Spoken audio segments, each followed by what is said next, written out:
Hello' guys, এয়া গোটেইকেইটা sibling, দুটা ফিমেল, এই দুটা ফিমেল আৰু এইটো মেল। ৰিচেণ্টলি ডগ কিডনেপিং হৈ আছিলে যেতিয়া, তো ইহঁতৰ মাকক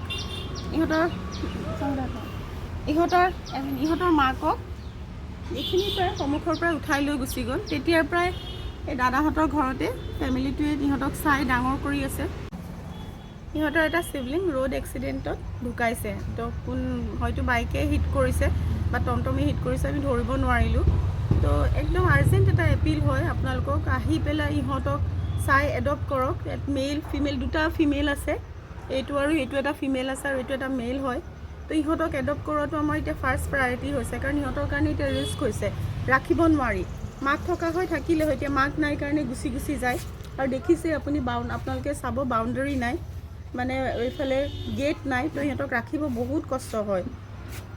চাইছোঁ এডপ্টাৰ পাইছোঁ, কিন্তু মানে কি কাৰণে ইহঁতৰ লাকটোত মিলা নাই। তো সকলোকে এপিল কৰিম, আহক, আহি পেলাই ইহঁতক এটলিষ্ট এখন ঘৰ দিয়ক, য'ত সিহঁত ছেফলি থাকিব পাৰে, ছেফলি সিহঁতৰ লাইফটো কটাব পাৰে।